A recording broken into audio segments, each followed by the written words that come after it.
Hello back benchers, कैसे हो आप सब। आज की इस वीडियो में क्लास 9th की हमारी वीडियो होने वाली है और चैप्टर है lines and angles. Yes, finally polynomials खत्म हुआ और लाइंस एंड एंगल्स स्टार्ट कर रहे हैं हम। ठीक है, तो लाइंस एंड एंगल्स के अंदर हम बेसिकली दो ही चीजें पढ़ने वाले हैं। हम एंगल्स के बारे में पढ़ने वाले हैं।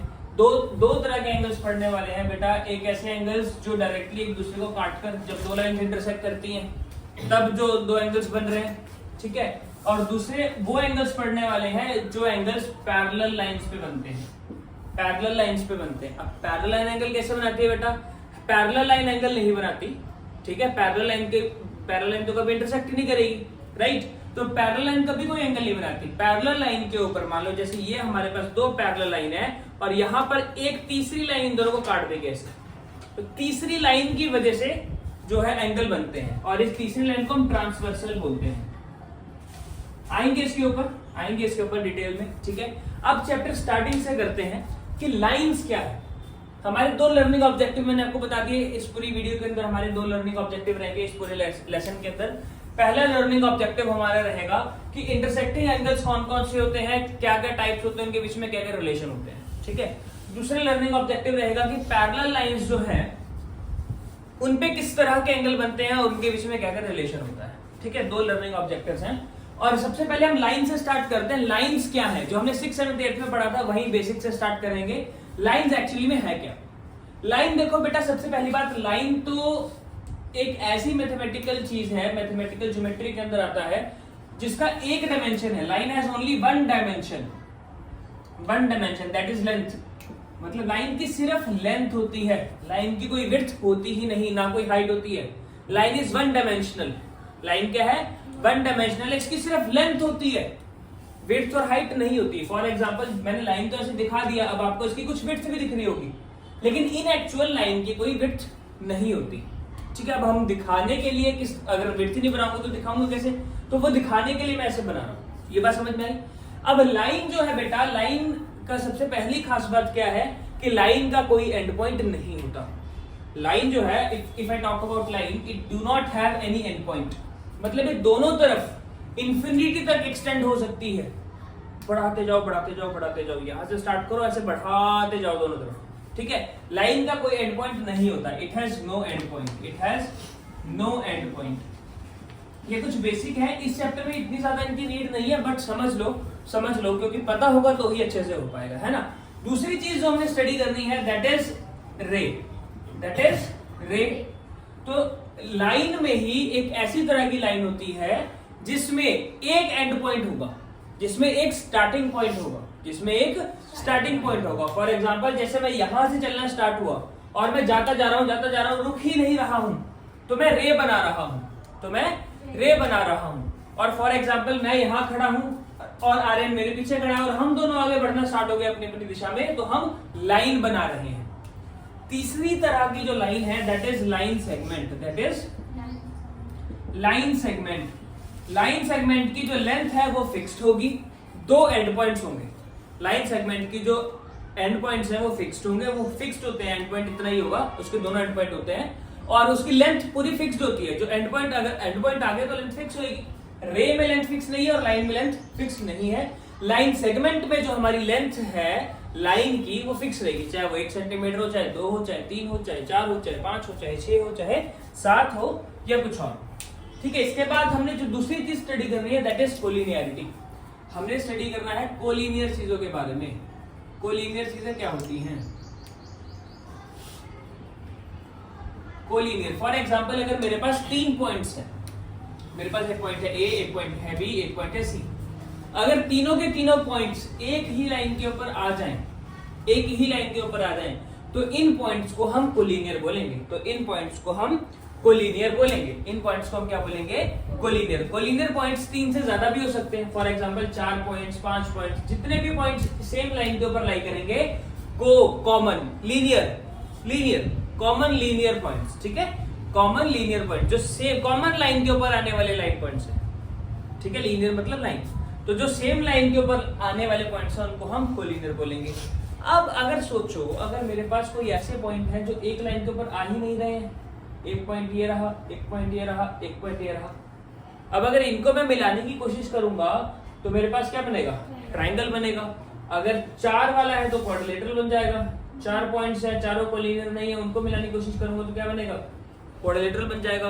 5 वालों में पेंटागन, हेक्सागन ऐसी चीजें बन सकती हैं, या पॉलीगन्स बनने लगेंगे बेटा। क्या बनने लगेंगे, पॉलीगन्स। एक क्लास में पढ़ा है ना पॉलीगन्स के बारे में, कॉन्वेक्स पॉलीगन्स, कॉनकेव पॉलीगन्स, अलग अलग तरह के पॉलीगन्स बनने लगेंगे। तो ज्यादा डिस्ट्रैक्ट नहीं होते हैं बेटा, अपने टॉपिक के ऊपर वापस आ जाते हैं। Till then if you guys want to note, pause the video to note it down. Okay, तो बोर्ड हो गया है क्लियर। अब देखो बेटा एंगल क्या होता है, अब हम बात करेंगे एंगल की, है ना। तो एंगल क्या होता है, लाइंस तो समझ लिए हमने, है ना। दूसरा क्या था, लाइंस एंड एंगल्स में एंगल था। तो एंगल होता क्या है कि बेटा देखो, जब सेम पॉइंट से हमारी 2 रेस निकलेंगी, जब सेम पॉइंट से हमारी 2 रेस निकलेंगी, तो जो रीजन बनेगा, उस रीजन को नापने के लिए हमारे पास कोई लेंथ तो हो ही नहीं सकती बेटा, है ना। क्यों, क्योंकि बेटा अगर यहाँ पर मैं डिस्टेंस देखूं तो ये 1 सेंटीमीटर था, यहाँ पर डिस्टेंस 2 हो सकता है, यहाँ 3 हो सकता है, यहाँ 4 हो सकता है, यहाँ 5 हो सकता है, यहाँ 10 हो सकता है ना। जैसे जैसे, और ये रुकेगी भी नहीं, ये तो आगे जाता रहेगा, है ना। तो जितना दूर जाएगा उतना हमारा लेंथ बढ़ता जाएगा इनके बीच में। तो इस चीज को दो रेज के बीच के अगर रीजन को मुझे नापना है तो मैं कैसे नापूं, तो मैं उसको कैसे डिफाइन करूं। तो उसको डिफाइन करने के लिए हमने एक स्पेशल तरह का यूनिट निकाला जिसका नाम था एंगल। जिसका नाम क्या था, एंगल। एंगल बेटा 2 लाइंस के बीच में बनता है, 2 लाइंस के बीच में, 2 इंटरसेक्टिंग लाइंस के बीच में, या 2 रेज के बीच में जो चीज बनती है, जो ये पूरा रीजन है, इस पूरे रीजन को हम एंगल बोलेंगे। इस पूरे रीजन को हम क्या बोलेंगे, एंगल बोलेंगे। और एंगल की खास बात पता क्या है कि अगर आप यहां पर नापोगे, अगर 30 डिग्री है, यहां पर 30 डिग्री आया, तो यहां नापने पर भी 30 डिग्री ही आएगा, और आगे नापने पर भी 30 डिग्री आएगा, और बिल्कुल स्टार्टिंग पे नापने पर भी 30 डिग्री आएगा। मतलब एक एंगल को आप किसी भी पॉइंट पे मेजर करो, डी रखकर, प्रोटेक्टर रखकर, एंगल हमेशा सेम डिग्री का ही आएगा। दूसरा, जितना बेटा लाइन का लेंथ बढ़ता जाएगा, जितना लाइन की लंबाई बढ़ती जाएगी, जितनी लाइन की लेंथ जो है वो बढ़ती जाएगी, एक एंगल के अंदर उतना ज्यादा एरिया कवर होता जाएगा, उतना ज्यादा एरिया एंगल के अंदर कवर होता जाएगा। ये बात समझ में आ गई, ये बात समझ में आ गई। फॉर एग्जाम्पल आपने सभी ने क्रिकेट देखा है, मैं ऐसे क्रिकेट पे बैटिंग कर रहा हूं, है ना। इधर से बॉल आई, इधर से बॉल आई, बॉलर ने बॉल कराई, पिच पे पड़ी, और पिच पे पड़ने के बाद वो स्विंग होकर थोड़ी सी बाहर चली गई, मान लो 15 डिग्री स्विंग हो गया, और कीपर से नहीं पकड़ी गई, तो आपको क्या लगता है वो बिल्कुल विकेट कीपर के पीछे जाएगी बॉल? नहीं, वो विकेट कीपर से आगे निकलती थर्ड मैन के पास पहुंच जाएगी, है ना। तो एक्चुअल में हुआ क्या कि जैसे मान लो ये क्रिकेट पिच थी, मैं यहाँ पर बैटिंग कर रहा था, यहाँ पे बॉलर ने ऐसे बॉल डाली और बॉल जो है यहाँ निकली, अब विकेट कीपर ने यहाँ डाई मारी लेकिन नहीं पकड़ी गई, तो बॉल जो है वो यहाँ से यहाँ थोड़ी ना जाएगी, यहाँ से यहाँ जाएगी, लेकिन एक्चुअल में बॉल को ऐसे जाना चाहिए था, तो बेटा ये जो डिफ्लेक्शन आया, ये डिफ्लेक्शन नापने के लिए हम जिस यूनिट का यूज करते हैं उसको हम बोलते हैं एंगल। उसको हम क्या बोलते हैं, एंगल। एंगल के बेटा 2 यूनिट्स होते हैं, एक होता है डिग्री, एक होता है रेडियंस। रेडियंस के बारे में आप 11th क्लास में पढ़ेंगे, ठीक है, 11th क्लास में रेडियंस के बारे में पढ़ेंगे, और डिग्रीज के बारे में हम अभी पढ़ेंगे। तो डिग्रीज में हम एंगल्स को स्टडी करते हैं। आप अभी तक जो एंगल पढ़ते आए हो 6-7 से, वो डिग्रीज में पढ़ते आए हो। अब ये तो हो गई एंगल की बात, एंगल हमें समझ में आ गया। एंगल के बाद दूसरी चीज जो हमें समझनी है वो समझनी है टाइप ऑफ एंगल्स। कितनी तरह के एंगल होते हैं, टाइप्स ऑफ एंगल्स। तो टाइप ऑफ एंगल बेटा, अगर मैं एंगल की ही नॉर्मली बात करूं, एंगल की जनरल कैटेगरीज की बात करूं, तो एंगल की अगर जनरल कैटेगरीज की बात करूं तो सबसे पहला एंगल जो आता है that is acute angle. That is acute angle, ऐसा एंगल जो 90 डिग्री से छोटा है, which is less than 900 लिख दिया गलती से, which is less than 90 degree. हंस क्यों रहे हो, आपसे भी तो गलती होती होगी। चलो, this is less than 90 degree, which is less than 90 degree. दूसरा एंगल जो है that is obtuse angle, that is obtuse angle, the angle which is greater than 90 degree, है ना, greater than 90 degree, greater than 90 degrees, ठीक है। Third acute angle, obtuse angle हो गया। Third है right angle, right angle which is equal to 90 degree, है ना। ये तीनों एंगल्स तो आपको बचपन से अभी तक आते थे, है ना।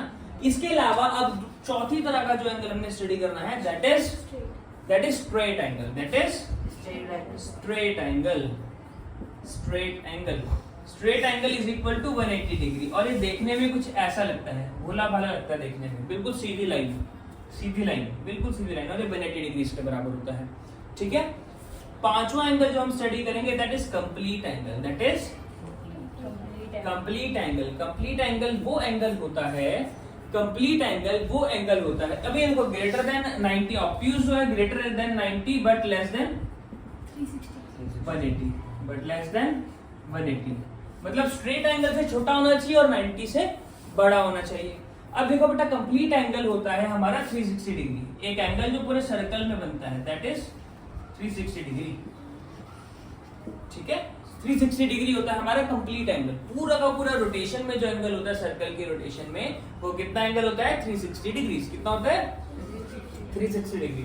अच्छा बेटा, एक सिक्स्थ एंगल जो बेटा आप लोगों की नई एडिशन है इस साल के लिए, जो सबसे ज्यादा इंपॉर्टेंट है, that is reflex angle, that is reflex angle, that is reflex angle. मतलब ये एक ऐसा एंगल होगा, ये एक ऐसा एंगल होगा जो 180 से बड़ा है लेकिन 360 से छोटा है। ऐसा एंगल जो 180 डिग्री से बड़ा है और 360 से छोटा है। मतलब अगर एक्यूट एंगल मुझे इतना दिया हुआ है, एक्यूट एंगल मुझे 60 दिया हुआ है, तो बाकी का बचा हुआ जो एंगल है वो है रिफ्लेक्स, वो है रिफ्लेक्स, ठीक है। तो रिफ्लेक्स एंगल कितना हो जाएगा 300 इस केस में रिफ्लेक्स एंगल कितना हो जाएगा 300। तो रिफ्लेक्स एंगल निकलता है 360 minus acute angle, reflex angle निकलता है 360 minus acute angle, reflex angle निकलता है 360 डिग्री माइनस एक्यूट एंगल। अच्छा बेटा, आप लोग इसको पॉज करके वीडियो नोट कर लीजिए, तब तक मैं बोर्ड इरेज करता हूँ। ओके, सो हम चलते हैं आगे बेटा। मैं पहले कुछ क्वेश्चंस लाया हूँ आप लोगों के लिए, फटाफट से वीडियो पॉज करो और इन सभी टाइप ऑफ एंगल्स को बताओ, ठीक है। चलो, आई होप आपने अभी तक कर दिया होगा वीडियो पॉज करके। चलिए, तो पहला एंगल जो है इसका टाइप आप बताएंगे मेहनत क्या है? नहीं पता? ऑब्ट्यूज एंगल बेटा, 90 से बड़ा है लेकिन 180 से छोटा है, तो ये कौन सा एंगल होगा? Obtuse angle. यस, समर आप बताइए। Right angle. Right angle, very good. Abhinav? Straight angle, very good. Yes, Shahzad? Aryan आप बताइए। Reflex angle, very good. Divyansh आप बताइए। E part? Acute angle. पढ़ाई पे ध्यान दीजिए, लड़ाई पर नहीं। और एफ पार्ट जो है कंप्लीट एंगल, ठीक है, ये है कंप्लीट एंगल, ठीक है। अब ये बताइए बेटा, इन विच एंगल, अच्छा sorry, angle which is more than 180 but less than 360, which angle, reflex angle, which is more than 180 but less than 360, तो ये है रिफ्लेक्स एंगल। अच्छा, अब हम पेयर ऑफ एंगल्स पढ़ने वाले बेटा। ये सब हमने 7th क्लास का रिवाइज किया बेटा, पेयर ऑफ एंगल्स कर रहे हैं अब, ठीक है। पेयर ऑफ एंगल्स, कितने तरह के एंगल्स होते हैं, है ना। पेयर ऑफ एंगल्स हम करने वाले हैं। तो पहला पेयर जो है एंगल का, that is complementary angles, that is complementary angles. आप सभी ने कॉम्प्लीमेंट्स पढ़े हैं 7th क्लास में? सभी ने करे बेटा 7th क्लास में कॉम्प्लीमेंट्स। कॉम्प्लीमेंट क्या होता है? जिनका सम 90 होता है। ऐसे दो एंगल्स जिनका सम 90 आए, मतलब अगर मेरे पास ऐसे एंगल्स हैं, मान लो मेरे पास एक एंगल ऐसे है, ये एंगल x है और ये एंगल y है, तो x plus y is equal to 90 होना चाहिए। ऐसे दो एंगल्स जिनको प्लस करके 90 आए, उन एंगल्स को हम बोलते हैं कॉम्प्लीमेंट्री एंगल्स। ये बात समझ में आ गई? तो अगर मुझे कॉम्प्लीमेंट निकालना है, तो कॉम्प्लीमेंट क्या होगा? Complement of x will be 90 minus x। Complement of x क्या होगा? 90 माइनस x। मतलब x का कॉम्प्लीमेंट क्या है? y होगा। तो y की वैल्यू कैसे निकलेगी? 90 माइनस x। इसको यहाँ शिफ्ट किया, इसको सिर्फ यहाँ शिफ्ट किया, y की वैल्यू निकालने के लिए उसको वहां शिफ्ट किया है। तो complement of x will be 90 minus x, that is y। Complement निकालने के लिए किसी भी एंगल को हम 90 में से माइनस करते हैं, दैट इज इट, है ना। अब मुझे बताओ बेटा, अगर एक angle, if one angle is 75 degree, what is its complement? Complement क्या होगा इसका? फटाफट से बताइए, कॉम्प्लीमेंट क्या होगा इसका? 15 डिग्री होगा। 90 माइनस 75 दैट इज 15 डिग्री का कॉम्प्लीमेंट होगा। तो कॉम्प्लीमेंट आई होप आप सभी को समझ आ गया। समझ आया बेटा कॉम्प्लीमेंट? हाँ, नहीं ये दोबारा बताऊं, यहाँ से, ठीक है। कॉम्प्लीमेंट बेटा ऐसा होता है जिसमें दो एंगल्स को प्लस करके 90 डिग्री के बराबर आता है। कॉम्प्लीमेंट में दो एंगल्स को ऐड करके किसके बराबर आता है, 90 डिग्री के बराबर आता है। तो बेटा अगर एक एंगल मेरा 60 है तो दूसरा एंगल क्या होगा, 90 माइनस 60 दैट इज 30। ये बात समझ गए। दूसरा एंगल जो है that is supplementary angle. Supplementary angle, supplementary angle वो एंगल्स होते हैं जिनका सम 180 होता है, जिनका सम क्या होता है, 180 होता है। अब इन सप्लीमेंट्री एंगल्स को इस साल आप एक और पेयर से पढ़ेंगे दैट इज लीनियर पेयर। इसी का एक टाइप है लीनियर पेयर, ठीक है। लीनियर पेयर बेटा, लीनियर पेयर बेटा वो एंगल्स होंगे। देखो लीनियर पेयर और सप्लीमेंट्री एंगल में क्या डिफरेंस है अभी बताता हूँ। देखो सप्लीमेंट्री एंगल्स क्या है, ये एक एंगल मेरा 60 है और ये एक एंगल मेरा 120 है। ये दोनों अलग अलग एंगल्स हैं, ये दोनों अलग अलग एंगल्स हैं, तो इनको हम क्या बोलेंगे, सप्लीमेंट्री एंगल। लेकिन लीनियर पेयर में क्या होगा कि बेटा ये दोनों एंगल्स एडजेसेंट होंगे। मतलब जब सप्लीमेंट्री एंगल्स एडजेसेंट हो जाएंगे तब हम उसको बोलेंगे लीनियर पेयर। मतलब जब सप्लीमेंट्री एंगल्स एडजेसेंट हो जाएंगे, एक एक्स बन गया एक वाई बन गया, चिपके। एडजेसेंट मतलब जिनकी एक दीवार चिपकी हो, जैसे आपका और आपका पड़ोसी का घर, वो एडजेसेंट है, जिनकी एटलीस्ट एक दीवार चिपकी हो, ठीक है। अगर आपके घर की दीवार के जिसकी दीवार लगती है वही आपका पड़ोसी है, वही घर आपके एडजेसेंट है, समझ गए। तो एडजेसेंट का मतलब क्या होता है, जो साथ में हो, बिल्कुल साथ साथ। क्लियर। एडजेसेंट एंगल्स के बाद एक सेकेंड,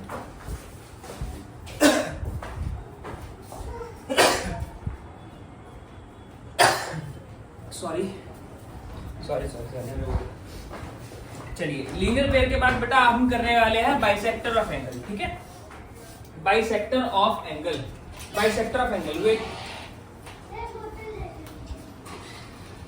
दीदी की बॉटल तो नहीं है बेटा, ये लो, ये है वहां पर, दे दो। चलिए नेक्स्ट पार्ट है बेटा, फोर्थ पार्ट। कौन सा पार्ट रहता है, ठीक है, हम बाइसेक्टर एंगल कर रहे थे बेटा। Bisector angle, next thing is bisector angle, next thing is bisector angle. वो एंगल्स होते हैं बेटा जब एक एंगल को हम दो इक्वल पार्ट्स में डिवाइड करते हैं। मतलब एक एंगल है उसको हमने दो बराबर हिस्सों में डिवाइड कर दिया। फॉर एग्जांपल मेरे पास एक एंगल था 60 डिग्री, एक एंगल था 60 डिग्री, उसको मैंने दो 30-30 के पार्ट्स में डिवाइड कर दिया। उसको मैंने दो 30-30 के पार्ट्स में डिवाइड कर दिया। उसको मैंने क्या किया, दो 30-30 के पार्ट्स में डिवाइड कर दिया। इतना क्लियर हो गया, इतना क्लियर हो गया बेटा, यहाँ तक क्लियर हो गया। मेरे को बोर्ड इरेज करना है, अगर आपको नोट करना है तो वीडियो पॉज कर दो। ओके, तो बाइसेक्टर एंगल में आपका डाउट है। देखो बेटा बाइसेक्टर का मतलब है एंगल का हाफ करना। फॉर एग्जांपल मेरे पास ये वाला एंगल है, मान लो ये 112 डिग्री का एंगल है, ये 112 डिग्री का एंगल है। तो एंगल बाइसेक्टर का मतलब क्या है कि मैं एक ऐसी लाइन बनाऊं कि ये दो बराबर हिस्सों में बढ़ता है। तो 112 का हाफ कितना होता है, 64, 56 होगा ना। 64 क्यों होगा, 56 तो 56 डिग्री में बढ़ जाएगा। तो जिस एंगल ने, जिस लाइन ने इसको बराबर हिस्सों में बांट दिया वो बाइसेक्टर लाइन हो गई और वो एंगल बाइसेक्टर हो गया, ठीक है, बाइसेक्टर एंगल हो गया। मतलब 56 is the bisector angle of 112। Bisector मतलब दो बराबर भागों में बांटने वाला, दो बराबर हिस्से में बांटने वाला।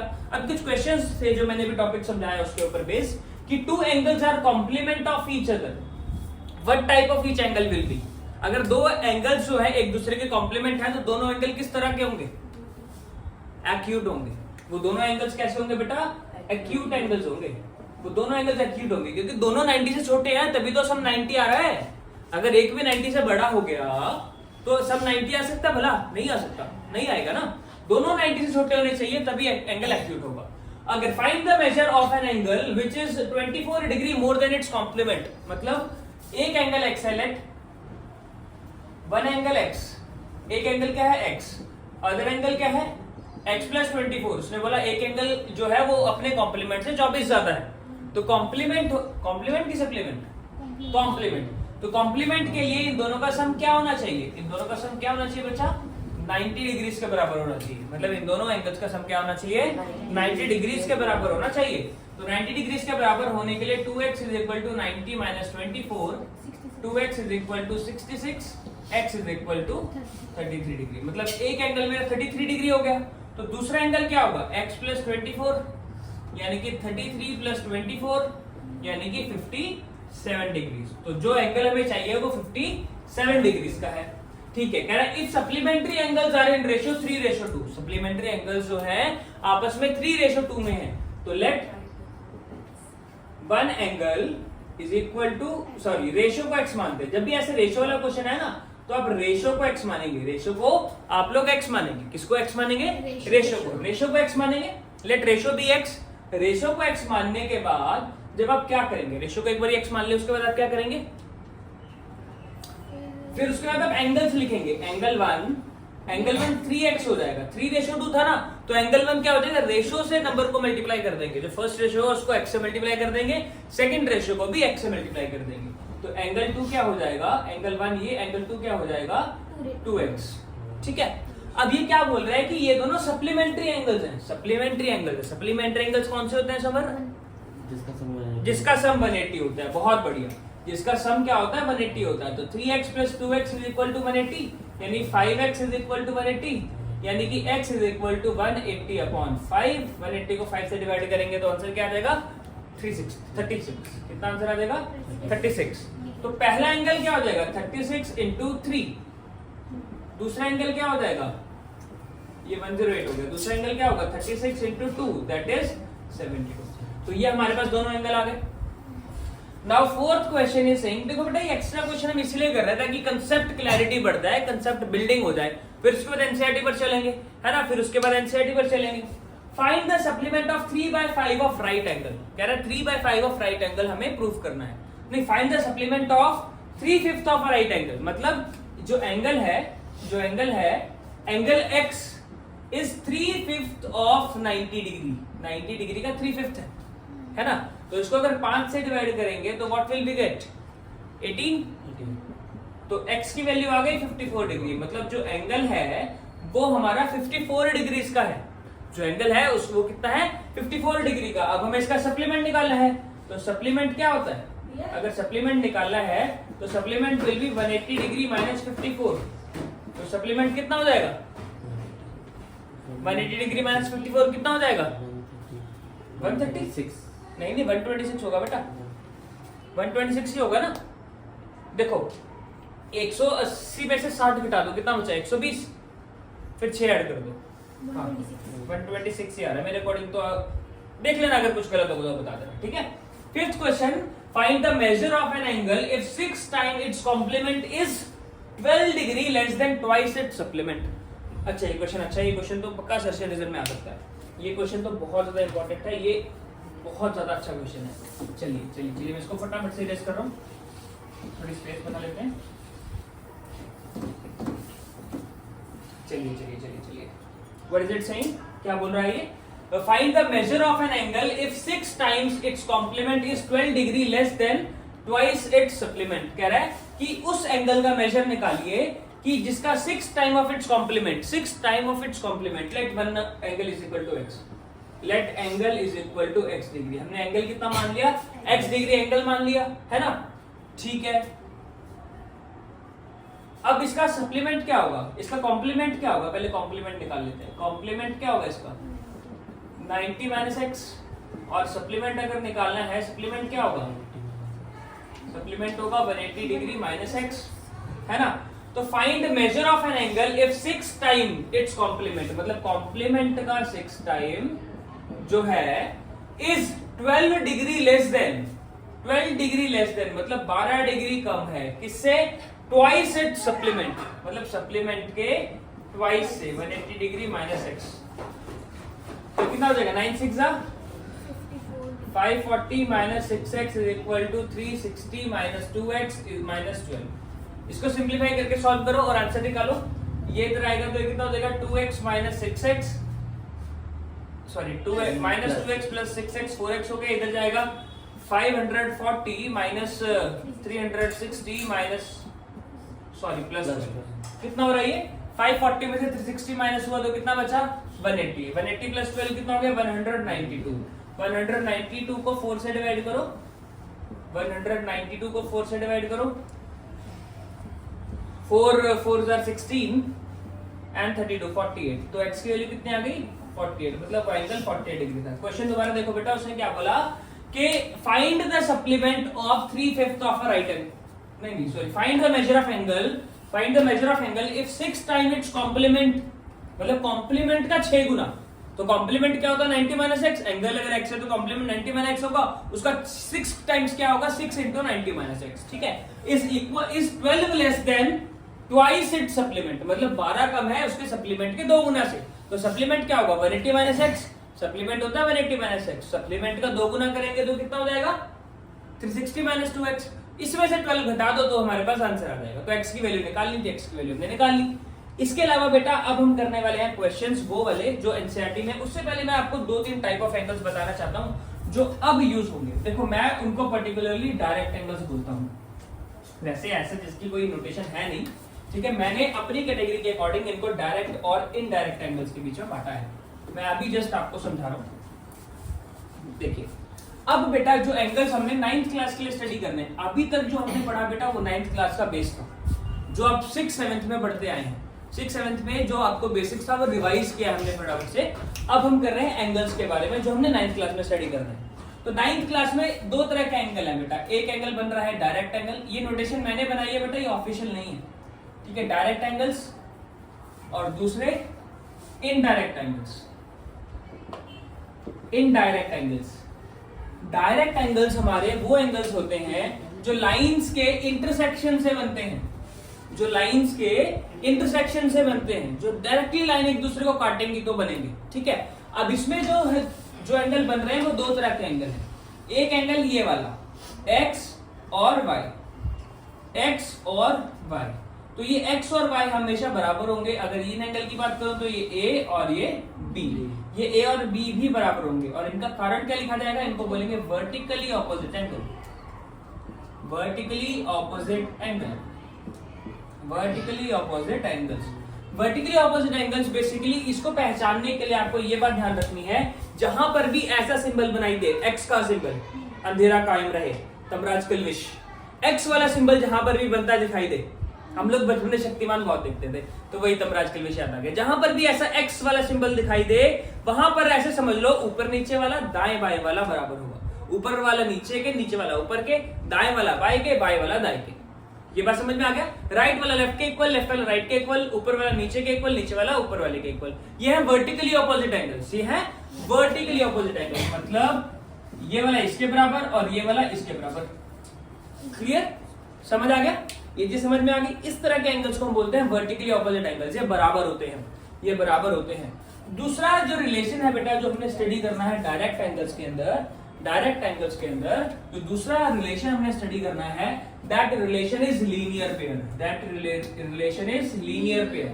तो लीनियर पेयर ऑफ एंगल्स वो एंगल होते हैं जो स्ट्रेट लाइन पे बन रहे हैं। पहली कंडीशन क्या है, लाइन होनी चाहिए, पहली कंडीशन क्या है, लाइन होनी चाहिए। तो लाइन के ऊपर जो पेयर बन रहा है, लाइन के ऊपर जो पेयर बन रहा है, लाइन के ऊपर जो पेयर बन रहा है उसको हम बोलेंगे लीनियर पेयर। और इसका सम क्या होना चाहिए, क्योंकि स्ट्रेट एंगल है, स्ट्रेट एंगल बन रहा है ना, स्ट्रेट एंगल का टोटल कितना होता है 180 डिग्री ना, तो इसका सम कितना होगा 180 डिग्री, इसका सम कितना होगा 180 डिग्री, इसका सम 180 होगा, इसका सम 180 होगा। तो बेटा फर्स्ट एक्सरसाइज करने के लिए हमें सिर्फ यही 2 एंगल चाहिए। फर्स्ट एक्सरसाइज जो हमारी 6.1 है वो सिर्फ इन्हीं दोनों एंगल्स के ऊपर बेस्ड है, उन्हीं की एप्लीकेशन के ऊपर बेस्ड है, ठीक है। अगर आप चाहते हैं तो बेटा यहां के बाद आप सीधा 6.1 करना स्टार्ट कर सकते हैं। मैं करवाऊंगा 6.1 आज पूरी करवाऊंगा, और मैं अभी इनडायरेक्ट एंगल्स भी एक्सप्लेन कर रहा हूं लगे हाथ, क्योंकि बार बार इंट्रोडक्शन का वीडियो नहीं बनता। इंट्रोडक्शन में पूरी इंट्रोडक्शन ही हो जाए और फिर 4-5 क्वेश्चन है, वीडियो लंबी हो जाए, कोई दिक्कत नहीं है, ठीक है। चलिए करते हैं स्टार्ट। अब मैं इनडायरेक्ट एंगल्स की बात करूं, ये नोटेशन मैंने दी है, मैं बार बार आपको डिस्क्लेमर दे रहा हूं। इनडायरेक्ट एंगल्स, इनडायरेक्ट एंगल्स वो एंगल्स होते हैं जो पैरेलल लाइंस पे बनते हैं। अब पैरेलल लाइंस पे एंगल कैसे बनेंगे, लाइन एंगल बनने के लिए लाइन को इंटरसेक्ट करना जरूरी है। एंगल बनने के लिए लाइन को बनना जरूरी है, ठीक है। तो बेटा लाइन को बनना जरूरी है, लेकिन इनडायरेक्टली भी तो बन सकता है। इनडायरेक्टली एंगल कैसे बनेगा, हम एक तीसरी लाइन इन दोनों लाइंस के ऊपर रख दें, हम एक तीसरी लाइन इन दोनों लाइंस के ऊपर रख दें और ये जो तीसरी लाइन है, इस लाइन का एक नाम है, इसको हम बोलते हैं ट्रांसवर्सल। क्या बोलते हैं? ट्रांसवर्सल। इस लाइन को हम लोग बोलेंगे ट्रांसवर्सल। इस लाइन को हम क्या बोलेंगे? Transversal. We will call it as transversal. क्या बोलेंगे? ट्रांसवर्सल। क्या बोलेंगे? क्या बोलेंगे? ट्रांसवर्सल। ये लाइन ट्रांसवर्सल है, मतलब पैरेलल लाइन के ऊपर कोई तीसरी लाइन अगर ऐसे गिरे तो उसको बोलेंगे ट्रांसवर्सल। क्या बोलेंगे? ट्रांसवर्सल। अब ट्रांसवर्सल में एंगल्स बहुत सारे अलग अलग तरह के होंगे, ठीक है? ध्यान से देखो, पहले इसमें जो हमने अभी दो एंगल सीखे ना वो देखते हैं। जैसे अगर इसका नाम मैं ए दे रहा हूं, इसका बी दे रहा हूं, इसका सी और इसका डी, इसका ई, इसका एफ, इसका जी, इसका एच, ये मैंने अलग अलग नाम दे दिए, अलग अलग नाम दे दिए। अब मुझे बताओ ए प्लस बी क्या होगा? 180 डिग्री होगा। और क्या वो बी प्लस डी के बराबर होगा? बी प्लस डी क्या होगा? 180 होगा। मतलब लीनियर जरूरी थोड़ा ना इसी लाइन के ऊपर बने, इस लाइन के ऊपर भी तो बन सकता है, ये भी तो एक लाइन है, राइट? उसी तरह सी प्लस डी 180 डिग्री, और उसी तरह ए प्लस सी 180 डिग्री, है ना? उसी तरह नीचे आ जाओ, E plus F 180, F plus H 180, H plus G 180, और जी प्लस ई, ये सभी के सभी क्या बन रहे हैं? लीनियर पेयर्स बन रहे हैं। ध्यान से देखो, जब भी एक स्ट्रेट लाइन है, चाहे ऐसे है तो ये दोनों एंगल, ऐसे है तो चाहे ये वाले दो या ये वाले दो, हमेशा लीनियर पेयर ही बनाएंगे। क्या बनाएंगे? Linear pair. ये तो डायरेक्ट एंगल्स हो गए। दूसरा डायरेक्ट एंगल्स कौन सा है? Vertically opposite angle. तो क्या एंगल ए एंगल बी के बराबर होगा? होगा कि नहीं होगा? एंगल ए एंगल बी के बराबर, angle D, sorry my mistake, angle B angle C के बराबर, एंगल ई एंगल एच के बराबर, और एंगल जी जो है वो एंगल एफ के बराबर। ये सारे एंगल्स बराबर क्यों हैं? Vertically opposite angles. क्यों बराबर हैं? क्योंकि ये बना रहे हैं वर्टिकली ऑपोजिट एंगल्स। ये बात समझ में आ गई? ये तो डायरेक्ट एंगल्स की बात हो गई। ये किसकी बात हो गई बेटा? डायरेक्ट एंगल्स की बात हो गई। डायरेक्ट एंगल्स की बात हो गई। अब हम बात करेंगे इनडायरेक्ट एंगल्स की, है ना? इनडायरेक्ट एंगल्स की बात करेंगे। ये तो बेटा बन गए जो एंगल्स बन गए, है ना? अब इनडायरेक्ट एंगल्स यानी कि पैरेलल लाइन पे बनने वाले जो तीन एंगल्स हैं उनकी हम स्टडी करने वाले हैं। तो पैरेलल लाइन पे बनते हैं बेटा कुल टोटल तीन एंगल्स। पहला एंगल जो सबसे इजी एंगल है that is corresponding angle, that is corresponding angle, that is corresponding angle वो एंगल होता है, corresponding angle वो एंगल होता है जो बिल्कुल उसको correspond करे। correspond मतलब समझते हो? जो बिल्कुल उसको उसके साथ ताल्लुक रखे, जो बिल्कुल उसके साथ चले। जो चीज मैंने बोली सेम वही चीज अगर अमर बोले तो हम दोनों कॉरस्पॉन्ड हो जाएंगे, हम दोनों कॉरस्पॉन्डिंग हो जाएंगे। ये समझे बात? रिलेशन समझ रहे हो? मतलब अगर इस लाइन को उठाकर इस जंक्शन को उठाकर मैं यहां प्लेस कर दूं, इस जगह को उठाकर मैं यहां प्लेस कर दूं, तो जो जो एंगल सेम पोजीशन पर आ जाएंगे वो कॉरस्पॉन्डिंग एंगल होंगे। समझे? जो जो एंगल सेम पोजीशन पर आ जाएंगे, इमेजिन करो मैंने ये उठाया लाइन और ये उठाकर यहां रख दिया, तो ए की पोजीशन क्या है? ये वाला पोजीशन ए का है, ये वाला पोजीशन बी का है, ये वाला पोजीशन डी का है, और ये वाला पोजीशन सी का है ना? पैरेलल लाइंस में ऐसे एंगल्स बेटा जब एक को उठाकर दूसरी जगह पे रख दें और पोजीशन सेम आ जाए, सेम पोजीशन पे जो एंगल्स बनेंगे, एग्जैक्टली सेम पोजीशन पे जो एंगल्स बनेंगे, उन एंगल्स को हम बोलते हैं कॉरस्पॉन्डिंग एंगल्स। मतलब कॉरस्पॉन्डिंग एंगल्स आपस में इक्वल होते हैं। कॉरस्पॉन्डिंग एंगल्स जो होते हैं वो आपस में इक्वल होते हैं। तो हमारा angle A is equal to angle E, angle B is equal to angle F, angle G is equal to angle C, and angle H is equal to angle D. ये सारे एंगल्स हमारे क्या होंगे? Corresponding होंगे। ये सारे angles क्या होंगे? हमारे कॉरस्पॉन्डिंग एंगल्स होंगे। ये बात समझ में आ गई? These angles will be called as corresponding angles. ये समझ में आ गया? कॉरस्पॉन्डिंग एंगल बहुत इजी था, कॉरस्पॉन्डिंग एंगल बहुत इजी था। अब ऑल्टरनेट समझाने के लिए इसको मैं दोबारा बना लेता हूं, इसको मैं दोबारा बना लेता हूं, A B C D, A B नाम नहीं चेंज करेंगे, C D E F G H. ठीक है जी, ठीक है, मैंने दोबारा से फिगर रिक्रिएट कर ली। अब देखो जरा ध्यान से बच्चों, हमारा ऑल्टरनेट एंगल उस जगह पे बनता है, हमारा ऑल्टरनेट एंगल उस जगह पे बनता है जिस जगह पे हमारा z बने, हमारा z बने। अब इंग्लिश वाला z की तरह मत सोचना इसको। देखो बेटा, z एज इन हमारा z ऐसे भी बन सकता है, हमारा z ऐसे भी बन सकता है, हमारा z ऐसे भी बन सकता है, हमारा z ऐसे भी बन सकता है, और हमारा z ऐसे भी बन सकता है। किसी भी पोजीशन में जो z बन रहा है, किसी भी पोजीशन में z बन रहा है, इट डज नॉट मैटर, ऐसे भी बन सकता है।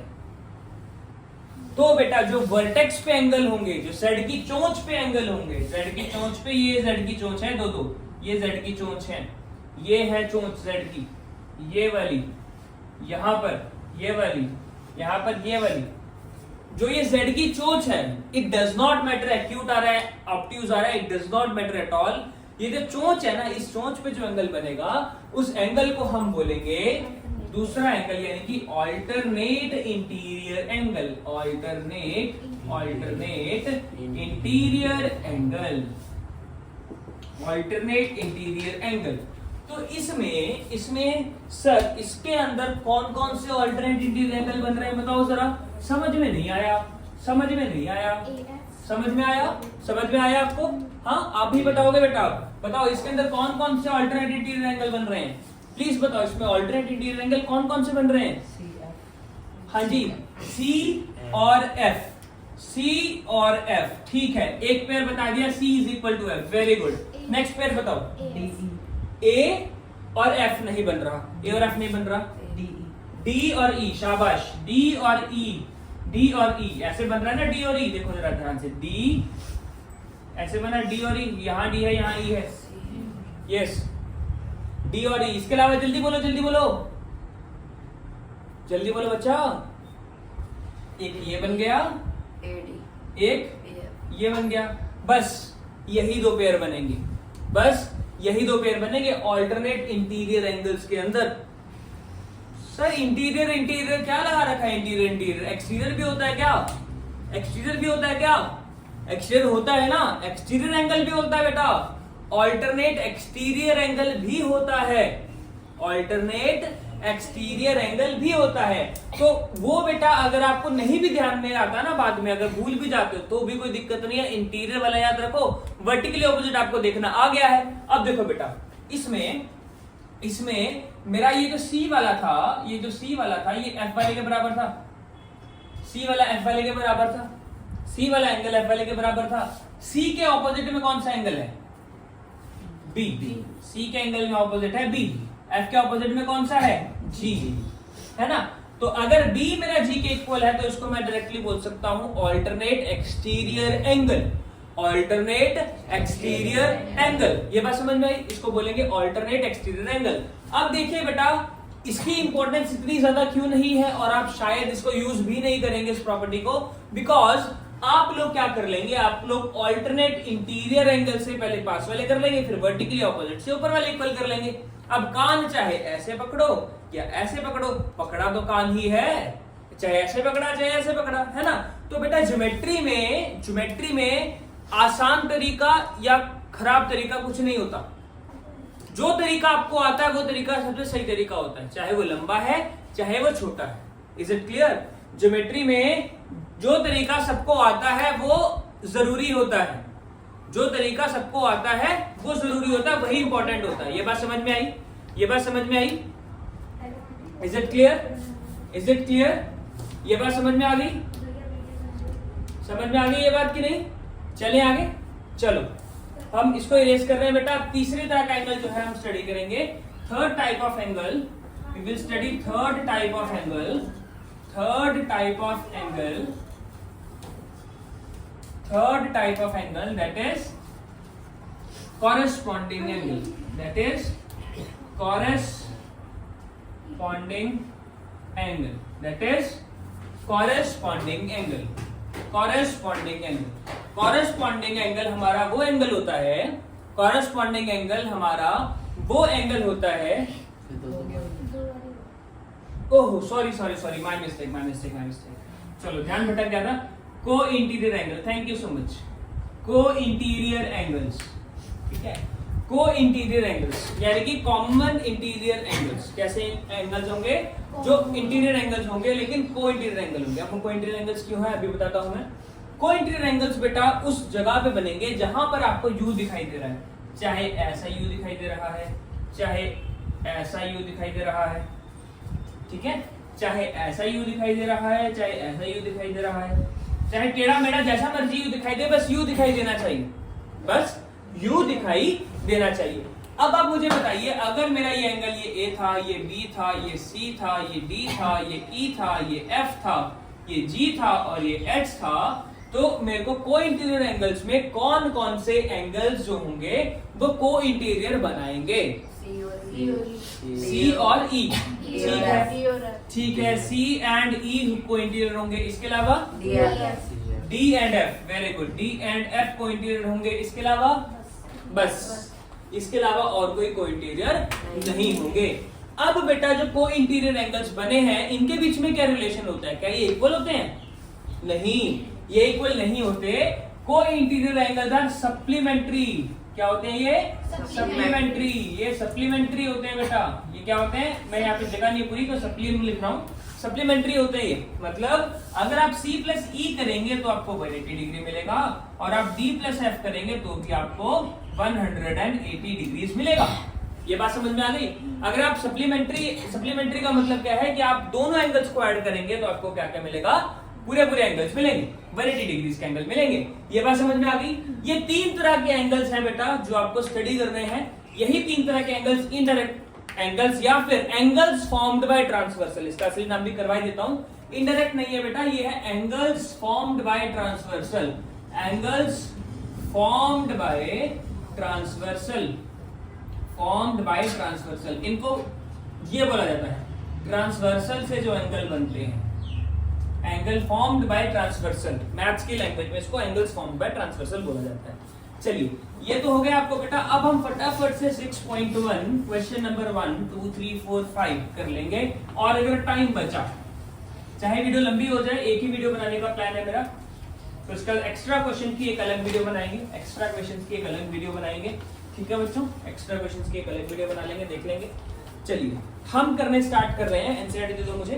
Question number 1, exercise 1 6.1, exercise 6.1 question number 1।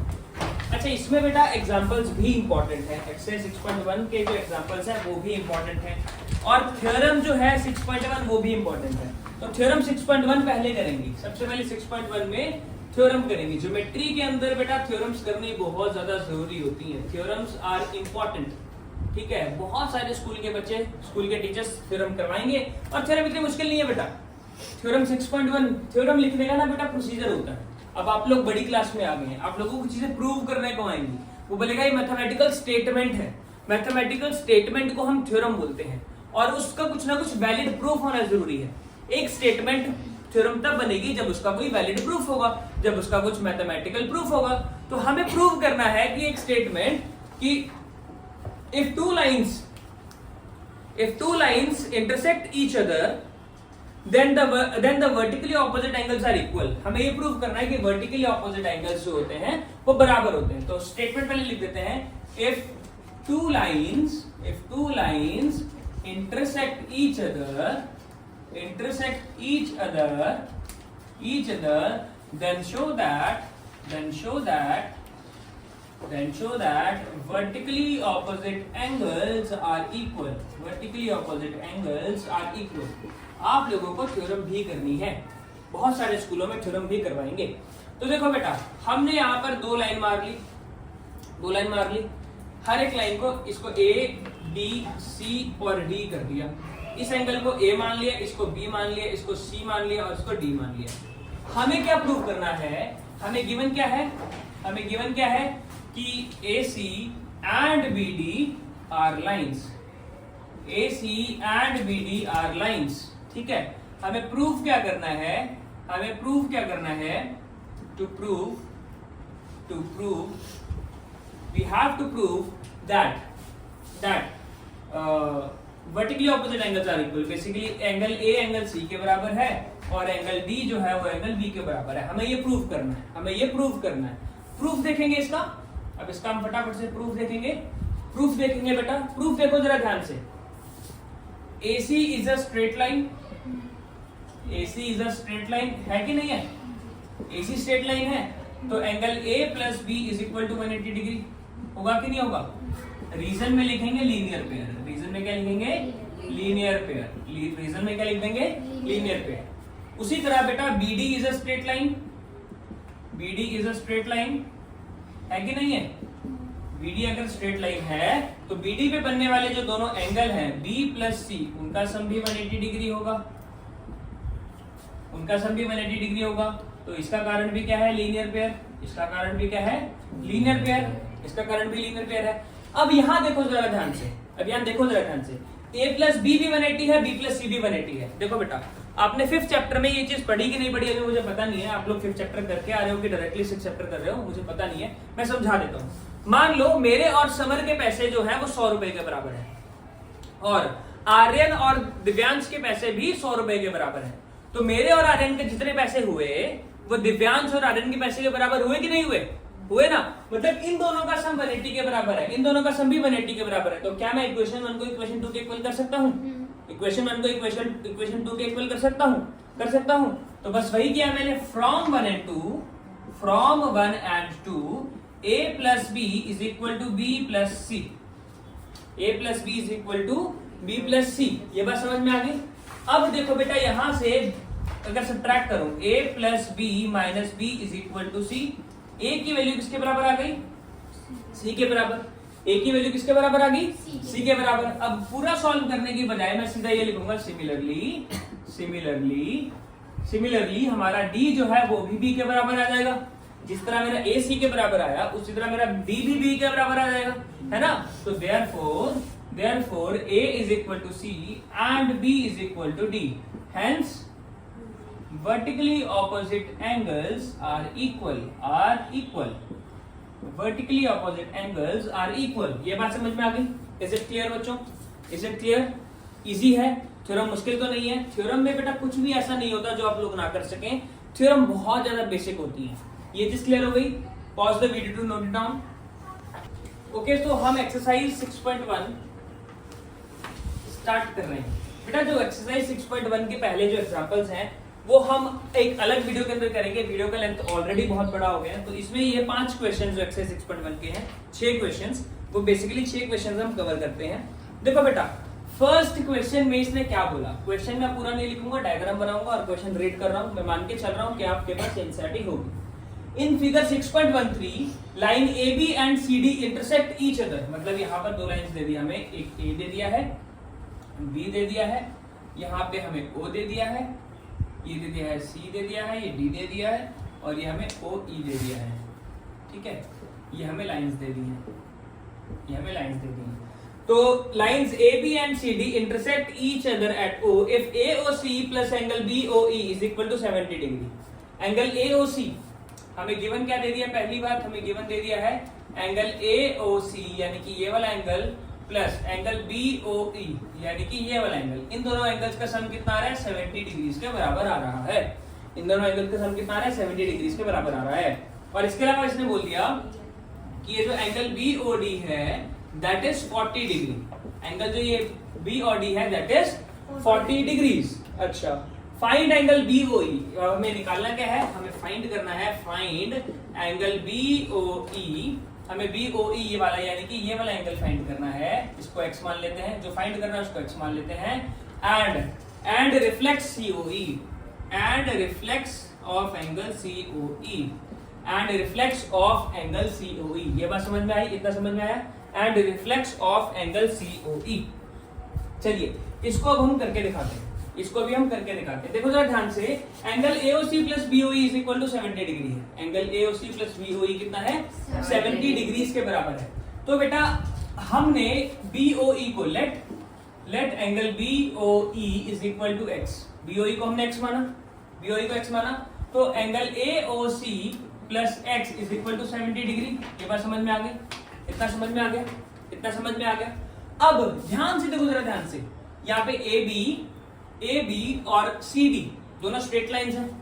AB और CD दोनों स्ट्रेट लाइंस हैं, मतलब ये वाला जो एंगल है और ये वाला जो एंगल है x बन रहा है, x बन रहा है, तो वर्टिकली ऑपोजिट एंगल होगा, वर्टिकली ऑपोजिट एंगल्स होगा, तो हमारा angle AOC is equal to angle BOD is equal to 40 degree, और रीजन में लिखेंगे वर्टिकली ऑपोजिट एंगल्स।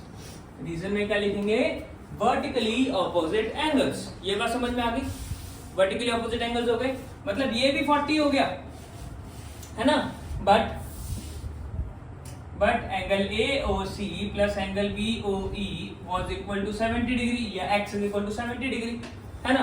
तो ये तो 40 हो गया, तो 40 plus x is equal to 70, x is equal to angle BOE is equal to 70 minus 40 that is 30 degree. तो एंगल BOE कितना आ गया? 30 डिग्रीज आ गया। एंगल BOE कितना आ गया? 30 डिग्रीज आ गया। नेक्स्ट पार्ट में हमें निकालना है रिफ्लेक्स ऑफ एंगल COE। पहले COE एंगल लोकेट करो, अब इसको मिटा देते हैं। एंगल COE देखते हैं कहां पर है। ये रहा एंगल COE, ये रहा COE, ये वाला एंगल, है ना। तो हमें रिफ्लेक्स ऑफ एंगल COE निकालना है। Let angle COE is equal to y, और इसको जरा ध्यान से करेंगे। एंगल COE y ले लिया हमने, हमें तो रिफ्लेक्स निकालना है ना, तो रिफ्लेक्स कैसे निकलेगा? Reflex of angle COE is equal to 360 degree minus y, 360 degree minus y। तो पहले y की वैल्यू निकालते हैं, पहले y की वैल्यू निकालते हैं। y की वैल्यू कैसे निकालेंगे? हमें पता है angle AOC plus angle BOE plus angle COE, हाँ जी, AOC plus BOE plus COE, इन तीनों को मिलाकर 180 डिग्री बनेगा, क्योंकि ये स्ट्रेट लाइन के ऊपर एंगल बन रहे हैं, क्योंकि एक सीधी लाइन के ऊपर एंगल बन रहे हैं। ये वाला एंगल, ये वाला एंगल और ये वाला एंगल, तीनों मिलके क्या होंगे? 180 डिग्रीज होंगे, 180 डिग्रीज होंगे। तो यहां से मेरे को पता है AOE और BOE का सम कितना है, AOC और BOE का सम कितना है? 70 plus angle COE is equal to 180 degrees. तो एंगल COE की वैल्यू कितनी हो जाएगी? 180 डिग्रीज माइनस 70, तो एंगल COE कितना हो गया? 110 डिग्री। एंगल COE कितना हो गया? 110 डिग्री। अब बेटा हमें रिफ्लेक्स निकालना है। रिफ्लेक्स कैसे निकलेगा? रिफ्लेक्स निकलेगा 360 डिग्री माइनस y या फिर COE। तो 360 डिग्रीज माइनस 110 कितना हो गया? 250 डिग्रीज। तो ये इसका आंसर आ गया, ये इसका आंसर आ गया। रिफ्लेक्स निकालने के लिए हमें क्या करना है? हमें 360 डिग्री में से पूरे के पूरे एंगल को माइनस करना है। That is it. जैसे मुझे COE का रिफ्लेक्स निकालना है, तो मैं इसको 360 में से माइनस करूंगा। मुझे दिव्यांश का रिफ्लेक्स निकालना है, मैं दिव्यांश को 360 से माइनस कर दूंगा। मुझे अभिनव का रिफ्लेक्स निकालना है, तो 360 में से उसको माइनस कर दूंगा। सप्लीमेंट निकालना है तो 180 में से माइनस कर दूंगा। कॉम्प्लीमेंट निकालना है तो 90 में से माइनस कर दूंगा। ये बात समझ में आ गई? इतना क्लियर हो गया? इतना क्लियर हो गया? इसको इरेज कर दूं। सेकंड क्वेश्चन पे चले सेकंड क्वेश्चन पे फटाफट से इसको इरेज कर रहा हूं। और अगर आप लोगों को देखना है तो बेटा वीडियो पॉज करके देख सकते हैं लिखने के लिए। चलिए, I am moving ahead and question number 2, what is it saying? Question number 2 book दे दो बेटा प्लीज। क्वेश्चन नंबर 2 बोल रहा है, अच्छा दिस क्वेश्चन इज इंपॉर्टेंट, चलो कर लेते हैं। क्वेश्चन नंबर 2, फिगर देख के कभी भी नहीं डरना बेटा। एक बात याद रखना, ज्योमेट्री की फिगर देखकर कभी भी नहीं डरना। x m p y n, ठीक है। ये A है, ये B है, ये C है और ये 90 डिग्री है। This is 90 degree. अब देखो हमें गिवन क्या है? x y and m n intersect at O if angle POY 90 degree. Angle POY कितना दे दिया? 90 डिग्री दे दिया। और A ratio B is equal to 2 ratio C दे दिया। A ratio B is equal to 2 ratio C दे दिया। इसने बोला फाइंड A, B, C। कह रहा है A, B और C तीनों की वैल्यू निकालो। ठीक है, A, B और C तीनों की वैल्यू निकालो। ये बात समझ में आ गई? कह रहे हैं इसको अगर सिर्फ फाइंड C भी लिखा है किसी की बुक में तो बेटा A और B के बिना C की वैल्यू नहीं निकलेगी। ठीक है, चलिए देखिए जरा ध्यान से देखिए। Let ratio is equal to x. Ratio को हम एक्स मानते हैं, ये सिखाया था अभी मैंने। रेशियो को हम एक्स मानते हैं, हिरम्स फॉर्मूला में भी सिखाया मैंने आप लोगों को। रेशियो में एक्स मानते हैं, रेशियो में एक्स मानेंगे तो बेटा हमारा एंगल ए कितना हो जाएगा 2x हो जाएगा, और एंगल बी कितना हो जाएगा 3x हो जाएगा, है ना। मतलब ये हो गया 3x और ये हो गया 2x। अब ध्यान से देखो, ये तीनों एंगल स्ट्रेट एंगल बना रहे हैं। ये तीनों एंगल को ऐड करके स्ट्रेट एंगल बन रहा है कि नहीं बन रहा है? मतलब a plus B plus angle P O Y is equal to 180 degree. Reason straight angle, reason straight angle बन रहा है, राइट। तो a की वैल्यू क्या थी 2x, b की वैल्यू क्या थी 3x और इसकी वैल्यू थी 90 is equal to 180 degree.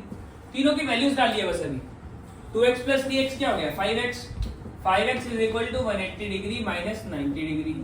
x is equal to 5x is equal to 90 degree. x की वैल्यू कितनी आ जाएगी 18 डिग्री। x अगर हमारा 18 आ गया तो a का वैल्यू कितना हो जाएगा? a का वैल्यू हो जाएगा 2 into 18 दैट इज 36। b का वैल्यू कितना हो जाएगा 3 into 18 दैट इज 54। a और b का वैल्यू निकल गया, a और b का वैल्यू निकल गया। अब b और c के बीच में रिलेशन देखो बेटा, mn is a straight line। now mn is a straight line, mn is a straight line। mn जो है वो एक सीधी लाइन है, mn जो है वो क्या है एक सीधी लाइन है। तो बेटा b plus c is equal to 180 degree. क्यों? लीनियर पेयर है, क्योंकि ये क्या है लीनियर पेयर है ना। अब b की वैल्यू 54 थी, तो 54 plus c is equal to 180 degree. अब c की वैल्यू निकालनी है 180 माइनस 54 दैट इज 126 डिग्रीज। ठीक है, 126 डिग्रीज। ये हमारा क्वेश्चन नंबर 2 हो गया, ये हमारा क्वेश्चन नंबर 2 हो गया। ये बात समझ में आ गई? कितना क्लियर हो गया? Is it done? चले आगे, इसको इरेज कर दें, इसको इरेज कर दें, फटाफट से इरेज करें। थर्ड क्वेश्चन पे चलेंगे। देखो बेटा, मैं थोड़ा सा टाइम इसलिए कम दे रहा हूँ क्योंकि आप लोग तो लिख सकते हैं वीडियो से, है ना, वीडियो पॉज करके। और थोड़ा वीडियो का लेंथ लंबा हो गया है, और लेंथ अगर छोटा नहीं होगा तो फिर आप लोगों में से बहुत सारे बच्चे क्विट कर जाएंगे, देखेंगे नहीं पूरा वीडियो। मैं चाहता हूँ कि कंटेंट का जो फ्लो बना हुआ है वो पूरा का पूरा डिलीवर हो जाए। ठीक है, बस इसी कारण की वजह से मैं आप लोगों को पुश कर रहा हूँ। Question number 3 is very important and it is very likely to come into your examination. It is very important question, और ये बेटा ये क्वेश्चन ऐसा है जो एग्जाम में बहुत बार पूछा जाता है। अब देखो इसमें गिवन क्या है, इसमें गिवन है angle P Q R is equal to angle P R Q. ठीक है, और हमें प्रूव करना है angle P Q S is equal to angle P R T. हमें ये प्रूव करना है कि एंगल पी क्यू एस जो है वो पी आर टी के बराबर है। पी क्यू एस जो है वो किसके बराबर है? पी आर टी के बराबर है। इसको करते हैं सॉल्व। ये बनेगा पी, ये बनेगा क्यू, ये बनेगा एस, ये बनेगा आर, ये बनेगा टी। ठीक है जी, ठीक है, ठीक है। अब हमें क्वेश्चन में गिवन है कि ये वाला एंगल इस वाले एंगल के बराबर है, राइट, राइट। इतना समझ में आया? इतना समझ में आया? तो let angle P Q R is equal to angle P R Q is equal to x. इन दोनों एंगल्स को मैं एक्स मान रहा हूं, मान सकते हैं। इस एंगल को भी एक्स मान लिया, इस एंगल को भी मैंने एक्स मान लिया। ये बात समझ में आ गई? हमें एंगल्स कौन से प्रूव कर रहे हैं वो लोकेट करते हैं। एंगल पी क्यू एस कौन सा एंगल है? ये बाहर वाला angle, angle P Q S, और एंगल पी आर टी ये बाहर वाला। ये दोनों बाहर वाले एंगल है, दोनों बाहर वाले एंगल है। तो एंगल अगर पी क्यू एस की मैं वैल्यू निकालना चाहूं तो कैसे निकलेगी? एंगल पी क्यू एस की वैल्यू अगर मैं निकालना चाहूं तो वो कैसे निकलेगी? वो निकलेगी x plus sorry P Q S plus x is equal to 180 degree. P Q S plus x is equal to 180 degree. Linear pair होगा, लीनियर पेयर हो जाएगा, है ना, लीनियर पेयर हो जाएगा। सिमिलरली नीचे वाले अगर दूसरी तरफ निकालने की कोशिश करूं, angle P R T plus x is equal to 180 degree. इसका भी कारण क्या होगा? लीनियर पेयर होगा। इसका भी कारण क्या होगा? लीनियर पेयर होगा। ये भी हमारा लीनियर पेयर, ये भी लीनियर पेयर, दोनों 180 डिग्री के बराबर। तो from 1 and 2 angle P Q S plus x is equal to angle P R T plus x. तो इसको सॉल्व करेंगे तो हमारा x किसके बराबर, सॉरी x कैंसिल हो जाएगा, एंगल पी क्यू एस जो है हमारा एंगल पी आर टी के बराबर हो जाएगा। इतना सिंपल तो था, इतना सिंपल तो था, लेकिन ये बहुत बार क्वेश्चन में आता है 2 मार्क्स के लिए, बहुत ज्यादा बार। चलिए क्वेश्चन नंबर 4 भी करते हैं, फटाफट से लगे हाथ। Question number 4 what is it saying? Question number 4 कह रहा है if x plus Y is equal to डब्ल्यू प्लस जेड, इसने बोला x plus Y is equal to डब्ल्यू प्लस जेड, ठीक है मान लिया ऐसा बोल दिया इसने, ऐसा बोल दिया, ये x है, ये w है, ये z है, ये y है, ये 0 है, ये a है, ये b है, ये c है, ये d है, ठीक है। इसने बोला then prove that AOB is a line, हमें प्रूव करना है कि AOB इज अ लाइन, ठीक है। To prove angle AOB is a line, हाँ हमें ये प्रूव करना है AOB कितना है, लाइन यानी कि 180 डिग्री है, स्ट्रेट लाइन प्रूव करना है। AOB पे कौन कौन से एंगल बन रहे हैं, x plus Y is equal to डब्ल्यू plus Z is equal to 180 degree, हमें प्रूव करना है, ये हमें प्रूव करना है कि x plus Y is equal to डब्ल्यू plus Z is equal to 180 degree है, ये प्रूव करना है।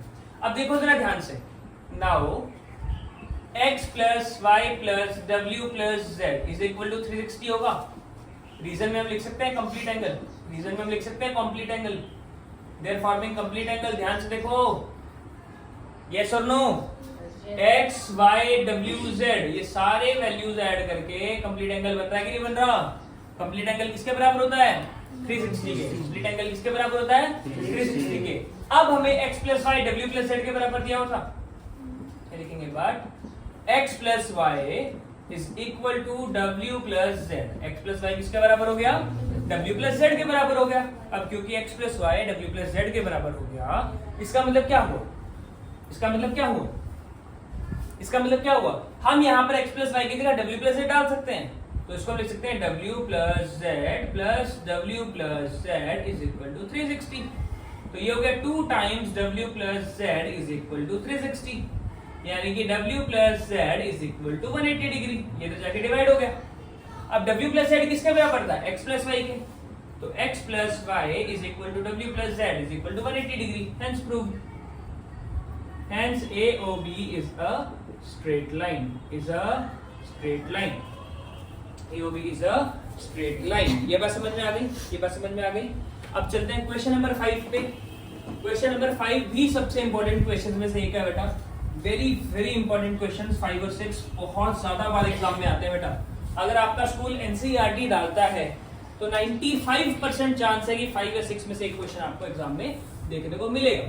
So question number 5 is saying if POQ is a line, if POQ is a line, ये दे दिया P, ये दे दिया O, ये दे दिया Q, ये दे दिया P, ये दे दिया O, ये दे दिया Q, और यहाँ पर 90 डिग्री है, ये R है and this is angle S। ठीक है, इसने बोला कि angle POQ is a line, ray OR is perpendicular, ray OR is perpendicular मतलब angle ROQ is equal to 90 degree। It is given, it is given। Okay, what else is given? OS is another ray line between OP and OR. Prove that ROS. To prove angle ROS is equal to half of angle QOS minus angle POS। हमें ये prove करना है कि ये half of angle QOS minus angle POS है, ये prove करना है। We have to prove that। अच्छा एक बात बताओ, प्रूफ में देखेंगे जरा ध्यान से।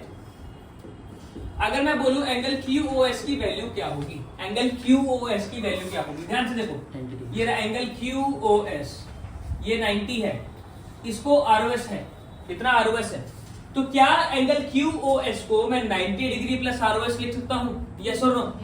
लिख सकते हैं। 90 डिग्री में ROS ऐड करेंगे तो मेरे को QS मिल जाएगा, यस और नो? मिल जाएगा ना। फॉर एग्जाम्पल ये मेरा घर है, ये मेरा घर है, मेरे साथ वाले का घर है। अगर मैं बीच में से दीवार हटा दूंगा तो मेरा और मेरे साथ वाले का एरिया बराबर हो जाएगा ना। सेम उसी तरीके से अगर मैं इन दोनों को ऐड करूंगा तो मैं बीच में से आरओ वाली लाइन हटा दूंगा तो मेरे को QOS ही मिलेगा। क्लियर? मुझे क्या मिलेगा? QOS ही मिलेगा। तो QOS को मैं लिख सकता हूं 90 plus angle ROS। Angle QOS को मैं लिख सकता हूं 90 प्लस ROS, लिख दिया। ठीक है, अब मुझे POS निकालना है। अगर मैं POS निकालने की कोशिश करूंगा तो मैं कैसे निकाल सकता हूं? ये रहा POS, ये छोटा एंगल है, ये रहा छोटा एंगल POS, बट ये पूरा वाला एंगल जो था, एंगल ROP जो था वो 90 था। अगर 90 में से मैं ROS माइनस कर दूं, अगर 90 में से मैं ROS माइनस कर दूं, मेरे पास क्या बचेगा? POS ही बचेगा, POS ही बचेगा। शहजाद बोर्ड पे ध्यान दो, अगर POS निकालना है मुझे तो मैं ROP में से 90 माइनस कर दूं तो POS ही बचेगा, है ना। तो POS निकालने के लिए मैं क्या करूंगा, 90 माइनस ROS करूंगा। ये इक्वेशन 1, ये इक्वेशन 2, 90 माइनस ROS करूंगा।